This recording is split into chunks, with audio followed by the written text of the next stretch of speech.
All right. So look, you guys probably know by now. I'm pretty sure a lot of your, be it content creators that cover stuff like this, definitely in the comic book sphere. Well, but probably not the big ones that cover the comic book sphere, but certainly folks on like all the corner of the internet, and they've talked about Shazam and its opening. Well, there's a couple of comments that I want to make about it. Now, Shazam: Fury of the Gods, as you know, looks like it's a little over 30 million opening. I think this is one of the lower ones, low 35 million projection. I think it may be the lowest for DC like ever. In terms of what's happening. Now, everybody's going to have their guesses as to why this is the case. You see right here, Warner Bros. Newly installed DC co-head Peter Safran is looking at a 30.5 million start in the U.S. as of Sunday a.m. and 43% from and all 43% from the first 2019 movie's $53.5 million opening. The sequel also misses 85 million global opening projections with 65.5 million. Now, I believe this film was only, I think, one of the lower in terms of the cost. I believe it was like 100 million. Please correct me if I'm wrong, chat. So they at least have that going for them. But as I've said before, there's a couple of different things that you have to understand if you're going to like understand the state of comic book movies. And I think what ends up often happening is that so many people want to credit the fault or something that's wrong with the genre per se, with the genre itself. So you see this dud, you see the previous dud with Ant-Man. You got two back-to-back comic book movies that laid absolute egg. So what the claim or some people are going to be is that, well, people are tired of cape films, people are tired of superhero films, and I think that's just not at all true. I think what that does, unfortunately, is allows like DC, whether it be Warner Bros. Or Marvel and Marvel Studios, to really just get away with not being able to get the enthusiasm for their projects that they had once before. Now, it is a little different with these guys as opposed to Marvel. There's a lot of the same problems that are there, but you know, considering the context, we have to be honest with ourselves. We know there was a transfer of power. We know this movie was being developed before the actual transfer of power. At least it was made public. We know we're going into this new phase. I think what Blue Beetle next for them. I can't remember. Going into this new phase with this whole reboot. Or Flash or whatever with this whole new reboot. I can't remember if Shazam was actually part of the new kind of continuity, or if they were saying that was one of the ones, or was it Blue Beetle and Flash that was part of the actual new? No, Aquaman it was. So I think this may be part of the old one. I can't remember, but that's part of it. The kind of convoluted mess that it is going to inevitably be. Both companies are now doing both of this multiversal bull crap. So you have both of those making that same kind of critical error. But let's not pretend that you have Shazam. You just had a Black Adam movie, which didn't do that well as well. So two characters that are really directly tied to one another seem to be very separated in the sense we know what's going on with Henry Cavill, right? And I'm all for them working their way up to the whole Shazam Black Adam thing if that's something that they wanted to do. But it looks like they pivoted certainly on some of these plans. But you know, with the Henry Cavill thing, and there's just a lack of enthusiasm with both companies for both different and similar reasons. To blame it just on the genre, I think, is being disingenuous. I think you see a lot of that stuff in the books where people overcredit, like, oh, well, there's not enough genres of different like comic book stuff, and that's why the comic book industry is the way that it is. That couldn't be anything further from the truth, certainly when you look at the data, even in comparison to what manga is producing and all the top selling mangas for the most part. And I'll talk about this further in another video, and I have certainly talked about it in the past, but the top selling mangas, at least in the West, aren't like these food mangas and stuff. It's all the shonen stuff, which has a lot of the similar kind of beat, let's say, to it. So that's not the problem. It's not that people don't want to see folks like doing heroic stuff or super heroic stuff. I don't think that's the issue. DC has a lack of enthusiasm. They just pushed a bunch of people out of the door. They dropped the ball with the Henry Cavill stuff. We'll see if that stuff pays off going into the future. I personally don't think that it will, but we'll see what happens going into the future. But don't blame the genre itself, which so many people are going to do as you see two comic book movies fail. This was theirs to mess up.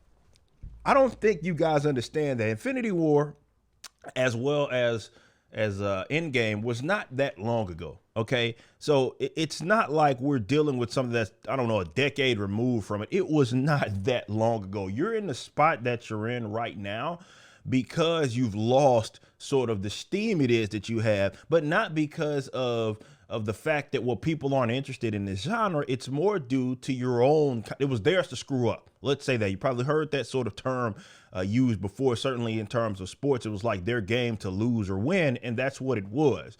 Marvel went and pivoted completely. They went into the new phase with an entirely different mindset, thinking that, all right, the success that they had previously was going to be able to carry them through, and it didn't. They laid so many duds in the first phase, and they're starting off the next phase off the wrong foot. With DC, they still had a success. They may have not had anything like to the degree of Marvel, but they still were having some success. And then the things that, like, how do you get people to invest in a movie like this, especially considering that we know that the entire world is going to be rebooted, but also with the fact that, some of the things that, DC kind of had some divisive stuff going on with it, but the things that were good, you decided to push out of the door, namely like the Henry Cavill. I don't know anybody really that had an issue. Not to say that everybody loved every movie that he was in, but more so his depiction of Superman and him being Superman. I don't know anybody that had a problem with it. Well, you didn't want to go forward with that. And then you had characters that were divisive anyway, like even when they were conceptualized, and you're banking so much on them going into the next phase. I know it's in terms of the reboot, but we don't really know if they're still going to keep this guy around as Flash with Ezra Miller, who was a terrible Flash, particularly a terrible Barry Allen. Terrible, absolutely terrible. But hey, that's the direction that they want to go. So it's like they don't really understand. They're not keeping their pulse on what the people like. And this is where the internet stuff gets so confusing because, you I don't know if you saw their slate, DC's slate. We talked about that a little here. You saw their slate of new stuff that they're putting out. And, with the Green Lantern, which is a more true detective Green Lantern, I don't know about that one. And you have some of the other stuff that they're putting out. What is it? I can't remember a lot of those off the top of my head. We know that Superman movie that he's come out and said, I think that he's writing and directing, if I'm not mistaken. You still going to do this Elseworld stuff, so you're still going to get the Batman and Joker, despite them not existing in the same universe, making a lot of the same sort of problems. But they didn't keep around what worked, and they pushed out. Didn't keep around what worked, and then they're going to keep around some things that people may not be on board with. That is your fundamental problem. I know the internet, and I know definitely with social advocates on the internet are going to say that, it's cool. You push out a number of fans, and because they were always toxic anyway, none of it matters. And it's like, dude, these companies don't get as big as they did without appealing to people on different sides, and not just social spectrum, but with the political stuff. That's just the bottom line. And you don't get that big. Now, again, that doesn't mean that you can't see success while appealing to niche, but I'm saying that's not what got you in the position it is that you're in.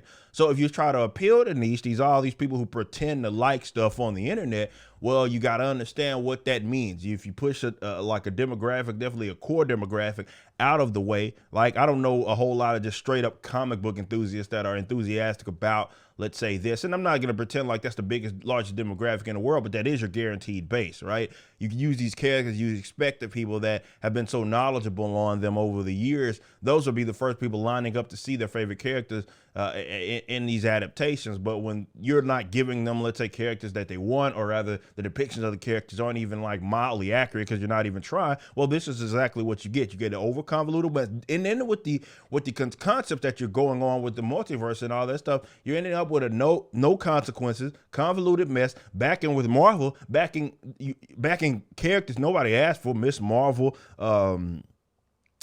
which, America Chavez and all these other goofy characters that you introduced. I guess you're trying to get people to get behind it going into the next phase. It's just not going to work. So don't blame the genre. Blame these crack smokers and their inability to garner some sort of enthusiasm with their projects. That's who you need to blame. Wherever you're viewing the content, I appreciate you. If you enjoyed it, you may be interested in my comic book company, Rippaverse Comics. Our first book and campaign, ISOM #1, brought in $3.7 million with tens of thousands of satisfied customers. Visit Rippaverse.com to check out our store and stay up to date with the latest campaigns from one of the hottest new comic book companies. Also, my first big step towards a parallel economy was the development of my personal website, ericdjuly.com. This entirely replaced my Patreon. Now, if you enjoy this content, please consider becoming a member over at the website. We have an ever-expanding list of perks for various membership tiers, a forum, and a phone app.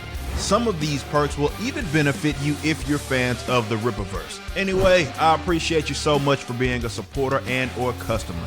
I even got a little love for my haters.